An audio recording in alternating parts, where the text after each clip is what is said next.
तो दोस्तों, त्रेता युग में रामचंद्र जी ने रावण का घमंड तोड़ा था। द्वापर युग में कृष्ण जी ने कंस का घमंड तोड़ा था और कलयुग में किसानों ने भाजपाइयों का घमंड तोड़ा था।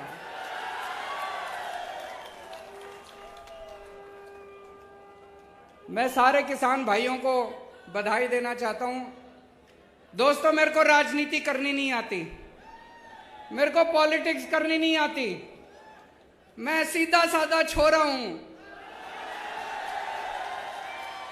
मन काम करना आवे, मेरे ते कितना ही काम करा लो। दिल्ली में हमने स्कूल ठीक कर दिए, सरकारी स्कूल। सुना आप लोगों ने दिल्ली के स्कूल शानदार हो गए? किस किस ने सुना है? हाथ खड़े करके बताओ। दिल्ली में सरकारी स्कूलों में गरीबों के बच्चे पढ़ते हैं भाई साहब। गरीबों के बच्चे सरकारी स्कूलों में पढ़ते हैं। पहले दिल्ली के सरकारी स्कूलों का बहुत बुरा हाल था, जैसे हरियाणा के स्कूलों का बुरा हाल है। हरियाणा में भी सरकारी स्कूलों का बुरा हाल है, मैं देख के आया था। दिल्ली में भी सरकारी स्कूलों का बहुत बुरा हाल था। हमने पिछले कुछ सालों में, 7 सालों में दिल्ली के सरकारी स्कूल इतने शानदार कर दिए। आप कहोगे केजरीवाल अपनी बड़ाई खुद ही कर रहा है। इस बार हमारे सरकारी स्कूलों के नतीजे 99.7% नतीजे आए हैं। 99.7%। इतिहास में 70 साल के भारत के इतिहास में सरकारी स्कूलों के नतीजे ऐसे नहीं आए। और भाई साहब, इस साल 4 लाख बच्चों ने प्राइवेट स्कूलों से नाम कटा के सरकारी स्कूलों में भर्ती कराए हैं। अपने बड़े बड़े, अब अमीर लोग भी अपने बच्चों को सरकारी स्कूलों में भेज रहे हैं। बड़ी बात है भाई साहब, है कि नहीं है? अभी 2 साल पहले अमेरिका के राष्ट्रपति, अमेरिका तो दुनिया का सबसे बड़ा देश है, सबसे शक्तिशाली, अमेरिका के राष्ट्रपति इंडिया आए थे। जब वो इंडिया आए तो उनकी पत्नी भी उनके साथ आई थी। पत्नी का नाम है मिलेनिया ट्रंप। ट्रंप साहब आए थे ना 2 साल पहले अपने भारत मोदी जी से मिलने। तो जब उनकी पत्नी भी उनके साथ आई तो उनकी पत्नी मोदी जी को बोली, मैंने केजरीवाल के स्कूलों के बारे में बहुत सुना है, मैं उसका स्कूल देखना चाहती हूं। मोदी जी ने बहुत समझाया, बहन मान जा, केजरीवाल के स्कूल में ना जा, मैं अपने स्कूल दिखा दूंगा, मैं बीजेपी वालों के स्कूल दिखा दूंगा, मैं प्राइवेट स्कूल। बोली ना, मैं तो केजरीवाल के स्कूल देखूंगी। माननी नहीं वो माननी नहीं मोदी जी की बात। वो हमारे स्कूल देखने आई। बड़ी बात होगी भाई साहब, अमेरिका के राष्ट्रपति की पत्नी केजरीवाल के स्कूल देखने आई। कुछ तो कर ही रखा होगा हमने, कुछ तो कर ही रखा होगा हमने। मैं पूछना चाहता हूं, ये हरियाणा के खट्टर साहब के स्कूल कौन देखने आया? कोई आस पड़ोस का कोई श्रीलंका वाला ही आ गया हो देखने? कोई, चलो बाहर वाले छोड़ो, कोई अपने देश का ही कोई देखने आया हो इनके स्कूल? अबे कुछ करोगे तभी तो कोई देखने आएगा तुम्हारे स्कूल। कोई। दोस्तों, आज हमारे स्कूलों से निकल के बच्चे बड़े बड़े इंजीनियर बन रहे हैं, गरीबों के बच्चे। जैसे मैं आपको उदाहरण देता हूं, शुभम एक लड़का है, दिल्ली में उत्तम नगर में रहता है। उसके पिताजी चौकीदारी का काम करते हैं, चौकीदार, किसी कंपनी में चौकीदारी का काम करते हैं। 6,000 रुपए महीना है उनके पिताजी की। वो सरकारी स्कूल में पढ़ता है। उसके पिताजी के पास इतने भी पैसे नहीं है कि किताबें खरीद दे, ड्रेस खरीद दे।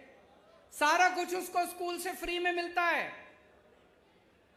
दिल्ली के स्कूल इतने शानदार हो गए, इस बार शुभम ने आईआईटी की परीक्षा दी। आईआईटी मतलब देश का सबसे बड़ा इंजीनियरिंग कॉलेज। मैं भी आईआईटी से पढ़ा हूं। देश का सबसे बड़ा इंजीनियरिंग कॉलेज, लाखों बच्चे बैठते हैं उसमें। शुभम का पूरे देश में 215 नंबर पे रैंक आया और उसको आईआईटी के अंदर कंप्यूटर इंजीनियरिंग के अंदर दाखिला मिला है उसका। ये छोटी बात नहीं है भाई साहब। और अकेला एक शुभम नहीं है, इस बार दिल्ली के सरकारी स्कूलों के 400 बच्चों का बड़े बड़े इंजीनियरिंग कॉलेज में दाखिला हुआ है। बड़े बड़े हमारे दिल्ली के अब गरीबों के बच्चे इंजीनियर बन रहे हैं, डॉक्टर बन रहे हैं। एक और बच्चा है कुशाल गर्ग, शास्त्री पार्क में रहता है। उसके पिताजी कार्डबोर्ड की कंपनी में मजदूरी करते हैं, 11,000 रुपए महीना तनख्वाह कमाते हैं। उनके बेटे का एडमिशन इस बार ऑल इंडिया मेडिकल कॉलेज में हुआ है, देश का सबसे बड़ा। ऑल इंडिया मेडिकल तो सबसे बड़ा है, ऑल इंडिया मेडिकल में उसके बच्चे का एडमिशन हुआ है। मैं इनसे बात कर रहा था, बोले जी आज से 5 साल पहले जो सरकारी स्कूलों की हालत थी, अगर वैसी हालत रहती हमारे बच्चे भी बड़े होकर मजदूरी करते। ये तो बोले केजरीवाल जी आपका धन्यवाद जो आपने स्कूल इतने शानदार कर दिए। मैं ये कहना चाहता हूं कि अगर गरीबों के बच्चे भी इंटेलिजेंट होते हैं, गरीबों के बच्चे कमजोर नहीं होते। ये तो माँ बाप के पास साधन नहीं होते, सरकारें कुछ करती नहीं है, इसलिए गरीब का बच्चा बड़ा होकर गरीब रह जाता है। आज दिल्ली के अंदर आप सोच के देखो कितने ऐसे शुभम होंगे, कितने ऐसे कुशाल गर्ग होंगे। लाखों बच्चे दिल्ली के स्कूलों में 18 लाख बच्चे पढ़ते हैं। इन 18 लाख बच्चों का भविष्य पहले अंधकार में था। ऐसे ही लाखों बच्चों का भविष्य हरियाणा के अंदर अंधकार में है। हरियाणा के अंदर भी स्कूलों का बुरा हाल है। एक मौका दे दो, हरियाणा के सारे सरकारी स्कूल बदल के दिखा दूंगा मैं। एक मौका दे दो। दिल्ली में करके आया हूं, हवा में बात नहीं कर रहा, दिल्ली में करके आया हूं। हरियाणा के भी सारे स्कूल बदल दूंगा, गरीबों के बच्चों को अच्छा भविष्य मिलना चालू होगा। गरीबों के बच्चे भी डॉक्टर बनेंगे, इंजीनियर बनेंगे, वकील बनेंगे। और ये जितने प्राइवेट स्कूल वाले हैं सारे खराब नहीं है, लेकिन कई प्राइवेट स्कूल वालों ने गुंडागर्दी मचा रखी है। मचा रखी है कि नहीं मचा रखी? जब मर्जी फीस बढ़ा देते हैं, कभी कहेंगे development charge, picnic charge, library charge, फलाना चार्ज, ढिमका चार्ज। दिल्ली में 7 साल से हमने इनको प्राइवेट वालों को फीस नहीं बढ़ाने दी, उल्टे इनका सबको ऑडिट कराया। कई लोगों को पैसे वापस कराए हैं प्राइवेट स्कूल वालों से, कभी नहीं हुआ होगा ऐसा। तो आज इतने सारे लोग हैं, मैं आपसे पूछना चाहता हूं, कौन कौन अपने बच्चों को इंजीनियर बनाना चाहता है? कौन कौन अपने बच्चों को डॉक्टर बनाना चाहता है? कौन कौन अपने बच्चों को वकील बनाना चाहता है? सारे जने हमारे साथ आ जाओ। और जो जो लोग अपने बच्चों को गुंडा बनाना चाहते हैं हाथ खड़े करो। जो जो अपने बच्चों को दंगई बनाना चाहते हैं, गुंडे बनाना चाहते हैं, बलात्कारी बनाना चाहते हैं, उनके साथ चले जाओ। उनकी पार्टी, सारे इनकी पार्टी में लुच्चे, लफंगे, दंगई, बलात्कारी सारे भरे पड़े हैं इनकी पार्टी के अंदर। सुबह से शाम तक गुंडागर्दी करते घूमते हैं। या तो ये खुद गुंडागर्दी करते हैं, नहीं तो देश में पता चल जाए कहीं गुंडागर्दी हो गई, उनका जाके सम्मान करते हैं, गुंडों का सम्मान करते हैं, दंगा करने वालों का सम्मान करते हैं। अभी थोड़े दिन पहले कुछ गुंडों ने मेरे घर पे हमला कर दिया। आपने पढ़ा होगा अखबारों में, टीवी में देखा होगा। कुछ गुंडों ने हमला कर दिया। इन्होंने उन सारे गुंडों का अगले दिन सम्मान करा। ऐसे देश आगे बढ़ेगा। किसानों के ऊपर इनके आदमियों ने गाड़ी चढ़ा दी उत्तर प्रदेश के अंदर। इनकी पूरी की पूरी पार्टी ने बड़े बड़े वकील खड़े कर दिए उसको बचाने के लिए जिसने किसानों के ऊपर गाड़ी चढ़ाई थी। देश में कहीं बलात्कार हो जाए, देश में कहीं बलात्कार हो जाए, इनकी पार्टी पहुंच जाती है बलात्कारियों का सम्मान करने के लिए, शोभा यात्रा निकालने के लिए। आप क्या सुनते हो इनके बारे में? यही सुनते हो इन्होंने यहां दंगा कर दिया, यहां मारपीट कर दी, यहां गुंडई कर दिया। और आम आदमी पार्टी के बारे में क्या सुनते हो? यहां पे इन्होंने स्कूल बना दिया, यहां अस्पताल बना दिया, यहां बिजली ठीक कर दी, यहां पानी ठीक कर दिया, यहां सड़कें ठीक कर दी। आम आदमी पार्टी शरीफों की पार्टी है। आम आदमी पार्टी देशभक्तों की पार्टी है। आम आदमी पार्टी ईमानदार लोगों की पार्टी है। हम देश की सोचते हैं, हम इनकी तरह गुंडागर्दी नहीं करते। अमेरिका में कोई गुंडागर्दी कर दे तो वो जेल जाता है, इंडिया में कोई गुंडागर्दी कर दे तो इनकी पार्टी में जाता है। यूरोप में कोई बलात्कार करे तो वो जेल जाता है, इंडिया में कोई बलात्कार करे तो इनकी पार्टी में जाता है। कैसा भारत चाहते हो आप लोग?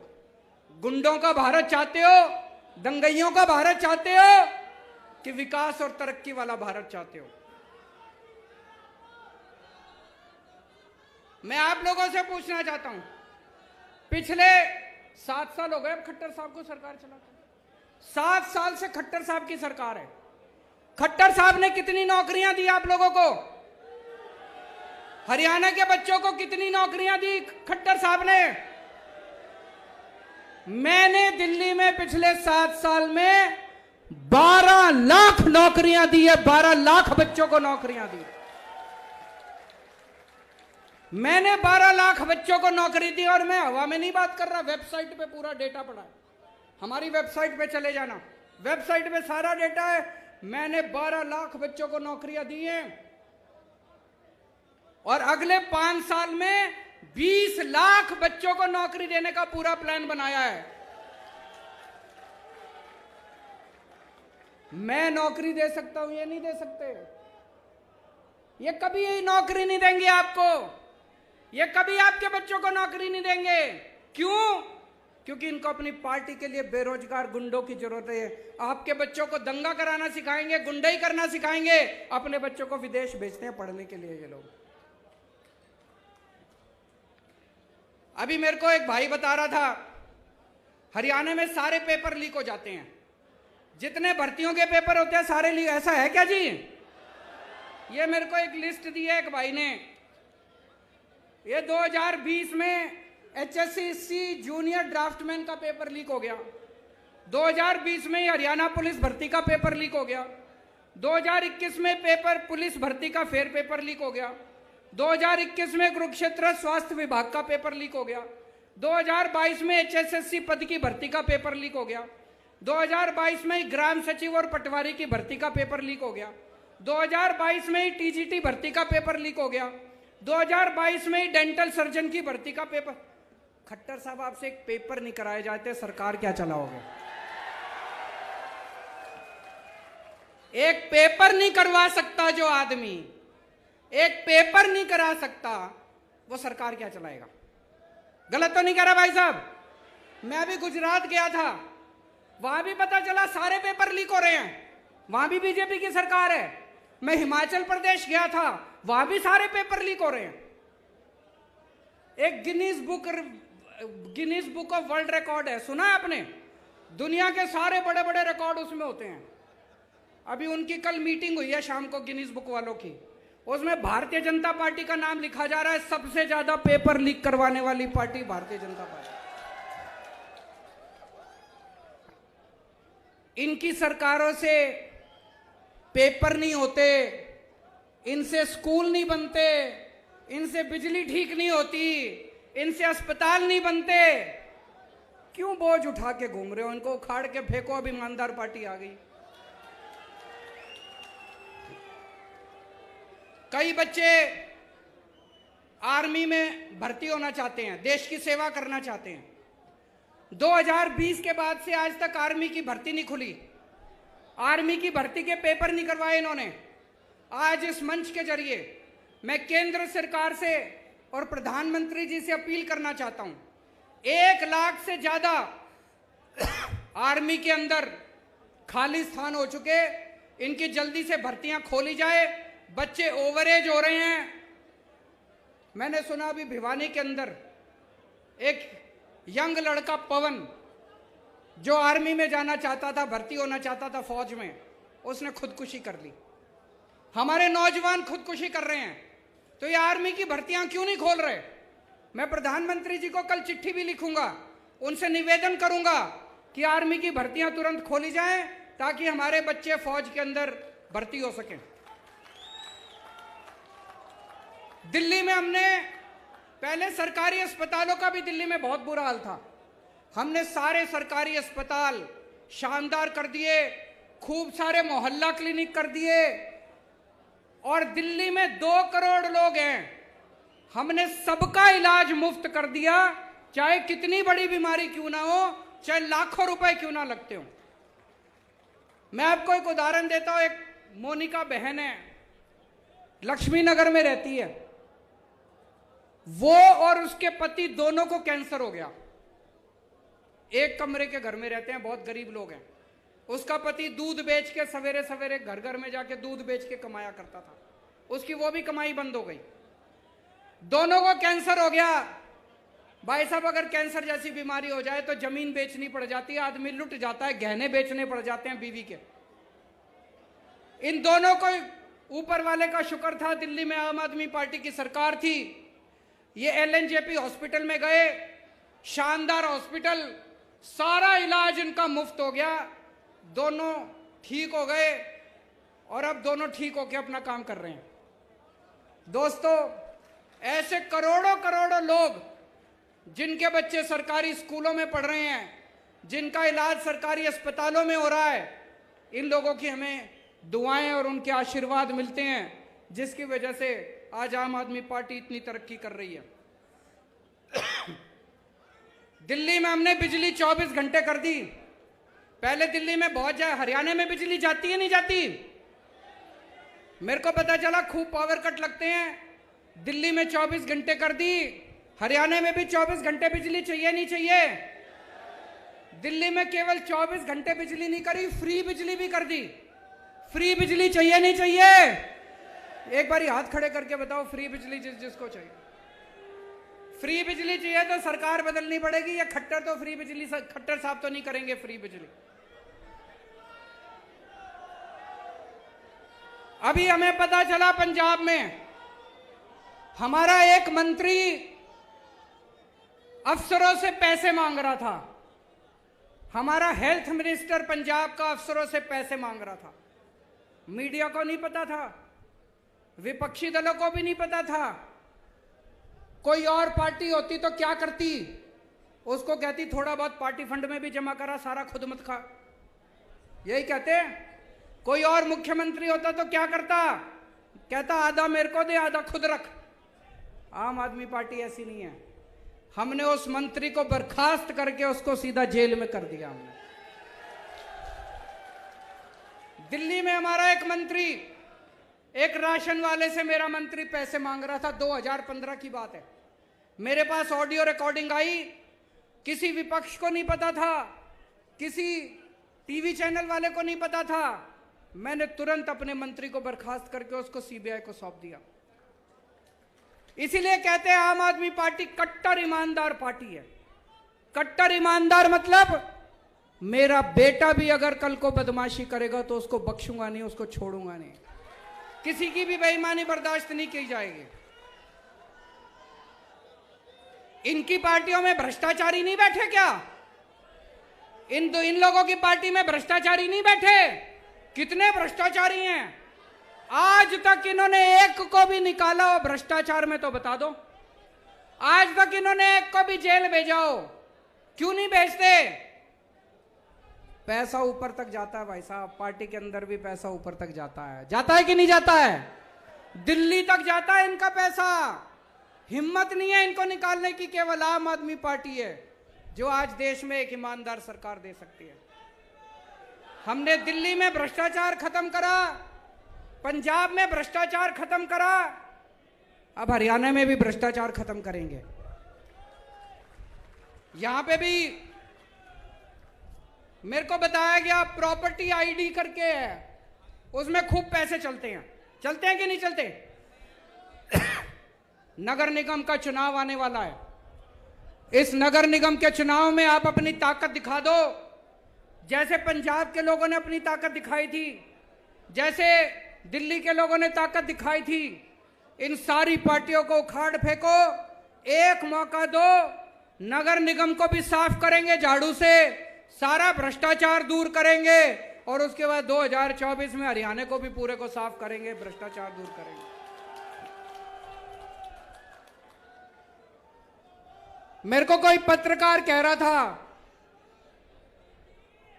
कि ये बीजेपी वाले खट्टर साहब को हटा रहे हैं, कोई दूसरा सीएम ला रहे हैं, ऐसा है क्या? सुना आप लोगों ने भी?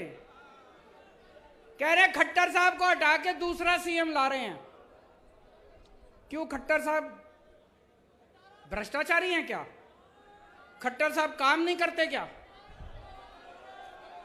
मैं बीजेपी को चैलेंज करना चाहता हूं, हिम्मत है तो 2024 का चुनाव खट्टर साहब के साथ लड़के दिखाओ तुम।